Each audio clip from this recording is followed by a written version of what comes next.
दोस्तों, जब कभी दुनिया के सबसे अमीर देशों की बात होती है तो इसमें एक नाम सऊदी अरब का भी आता है। आपको बता दें कि फिलहाल सऊदी अरब दुनिया में सबसे बड़ा कच्चे तेल का मैन्युफैक्चरर और एक्सपोर्टर है।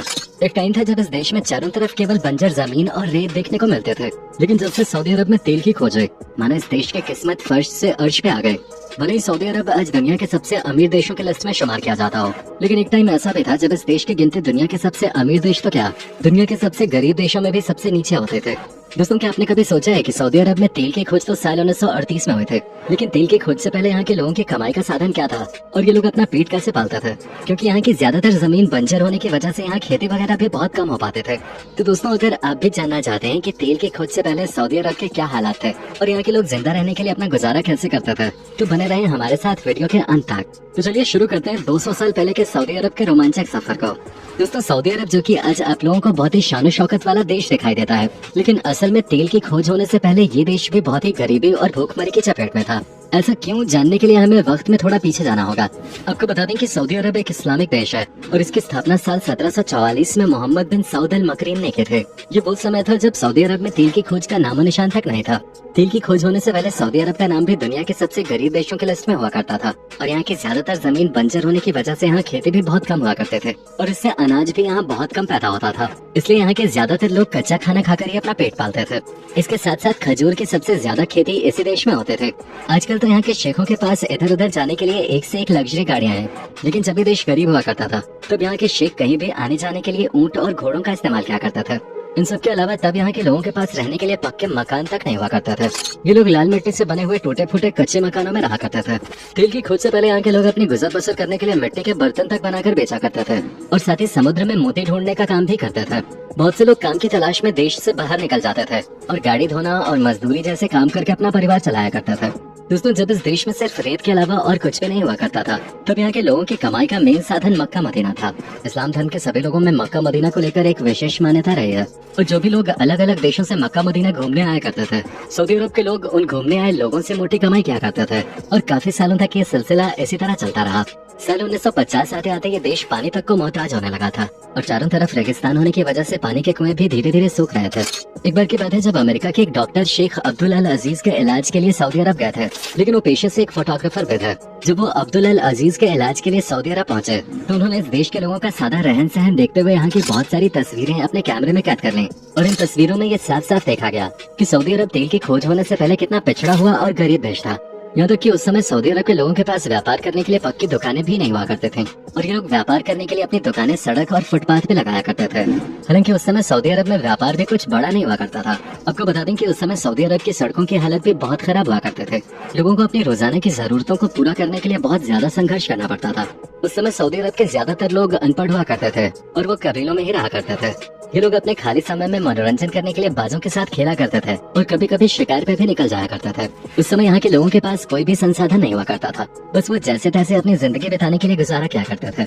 लेकिन साल 1976 के बाद सऊदी अरब की भी किस्मत बदलनी शुरू हो गई जब पूरी दुनिया में सबसे ज्यादा कच्चे तेल की मांग बढ़ने लगे।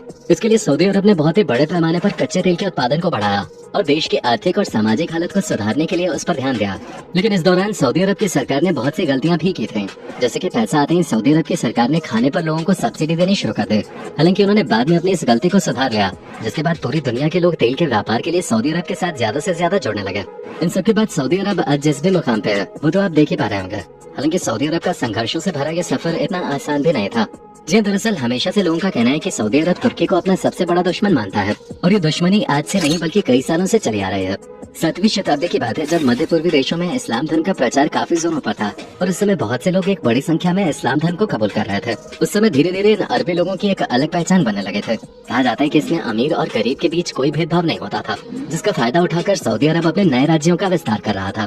इसी दौरान साल 1744 में मोहम्मद बिन सऊद नाम के शासक ने अपने एमिरेट ऑफ दरिया राज्य की नींव रखे थे। इन्होंने एक धार्मिक नेता मोहम्मद इब्न अब्द अल वहाब के साथ मिलकर एक संगठन बनाया और साल 1786 में विजय मिशन की शुरुआत की और मक्का मदीना को अपने नाम कर लिया। लेकिन सन 1816 में ऑटोमन एम्पायर ने सऊदी अरब पर कब्जा कर लिया और इस दौरान पहले सऊदी राज्य की नींव रखे गए। जिसके बाद साल 1902 में अब्दुल अल अजीज ने अपने 40 साथियों के साथ मिलकर सऊदी अरब को अपने कब्जे में ले लिया फिर प्रथम विश्व युद्ध के खत्म होने के बाद ही सऊदी अरब ने अपने देश में तेल की जगह खोजनी शुरू कर दी। साल 1922 में New Zealand mining engineer major Frank Holmes को यह जिम्मेदारी सौंपी गई कि वो पूर्वी इलाकों में तेल की खोज के लिए ज्यादा से ज्यादा छानबीन करें। हालांकि वो इस काम में कामयाब नहीं हो पाए, जिसके बाद साल 1925 में एक अमेरिकन इंजीनियर ने भी सऊदी अरब के अंदर तेल को खोजने की बहुत कोशिश की। हालांकि वो भी इस काम में सफल नहीं हो पाया, लेकिन उसने बहुत सारे सबूत देकर ये दावा किया कि सऊदी अरब के अंदर एक बहुत बड़ा तेल का भंडार हो सकता है। जिसके बाद सऊदी अरब में तेल की खोज का काम बहुत तेजी से आगे बढ़ाया गया।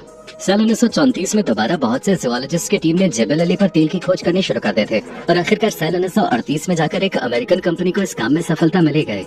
उसके बाद साल 1939 में कच्चे तेल के ट्रांसपोर्ट के लिए पाइपलाइन बिछाने का काम बड़े पैमाने पर शुरू कर दिया गया। साल 1944 में अरामको कंपनी को तेल निकालने की सारी जिम्मेदारी सौंप दी गई। लेकिन दोस्तों, एक ऐसी बात जो कि हमेशा से छुपी रही है, वो ये कि सऊदी अरब के पास कितना ज्यादा तेल का भंडार मौजूद है, इस बात का अभी तक कोई भी प्रमाण सामने नहीं आया है, क्योंकि सऊदी अरब ये सारे तेल के हिसाब किताब को और उनके फाइलों को एक सीक्रेट रखता है। हालांकि सऊदी अरब के आधिकारिक आंकड़ों के मुताबिक ये बताया जाता है कि उनके पास 250 बिलियन बैरल तेल अभी भी मौजूद है। लेकिन दोस्तों, अगर आप सोच रहे हैं कि ये सच है, तो ऐसा बिल्कुल भी नहीं है, क्योंकि साल 1987 में सऊदी अरब की सरकार ने ऐसा कहा था कि उनके पास 170 बिलियन बैरल तेल के भंडार मौजूद हैं और साल 1979 में ये आंकड़ा बढ़ के 260 बिलियन बैरल तक पहुंच गया था। अगर रिपोर्ट की माने तो सऊदी अरब साल 2016 तक अपने देश से 94 बिलियन बैरल तेल को निकाल चुका था और फिलहाल में सऊदी अरब रोजाना अपने देश से 10 मिलियन बैरल तेल निकालता है। इस तरह सऊदी अरब के पास फिलहाल में तेल का कितना भंडार मौजूद है, ये अभी भी साफ तौर पे नहीं कहा जा सकता। वैसे तो फिलहाल में सऊदी अरब अपने लग्जरियस लाइफस्टाइल के लिए पूरी दुनिया में जाना जाता है, लेकिन हो सकता है कि जल्द ही सऊदी अरब के फिर से बुरे दिन शुरू हो जाए। ऐसा इसलिए क्योंकि दुनिया में बहुत से देश पेट्रोल और डीजल जैसे ईंधनों का इस्तेमाल कम कर रहे हैं और इसके साथ ही बहुत सी कंपनियां तो अपने इलेक्ट्रिक व्हीकल्स भी मार्केट में उतार चुकी हैं, जिस वजह से तेल के इस्तेमाल में मामूली सी गिरावट देखने को मिलेगा और जैसे जैसे समय बढ़ेगा ये खपत और कम होती जाएगी और इससे सऊदी अरब की जीडीपी पर काफी फर्क देखने को मिल सकता है। अगर सभी देश सऊदी अरब से तेल की खरीदारी करना बंद कर देंगे तो इससे सऊदी अरब की अर्थव्यवस्था पे काफी गहरा असर पड़ेगा। इसलिए अब सऊदी अरब भी अपने देश में टूरिज्म को ज्यादा बढ़ावा दे रहा है और आपको जानकर हैरानी होगी कि अभी सऊदी अरब की केवल 2% जीडीपी ही तेल पर निर्भर है। जी हाँ, ये आंकड़ा आपको चौंका सकता है, लेकिन सऊदी अरब ने अपनी अर्थव्यवस्था को तेल से शिफ्ट कर टूरिज्म पे कर लिया है। तो दोस्तों, पुराने सऊदी अरब से लेकर नए दौर के सऊदी अरब तक के इस रोमांचक सफर को देखकर आप भी हैरान रह गए होंगे। वैसे दोस्तों, कमेंट करके ये जरूर बताइएगा कि इससे पहले आपको सऊदी अरब के बारे में ये सारी बातें पता थी या नहीं। उम्मीद करते हैं कि आज का हमारा ये वीडियो आपको जरूर पसंद आया होगा। अगर हाँ, तो वीडियो को लाइक करके अपने दोस्तों के साथ शेयर करना ना भूलें और ऐसी ही वीडियोस के लिए इस चैनल को सब्सक्राइब करके बेल नोटिफिकेशन को भी जरूर ऑन कर लें। धन्यवाद।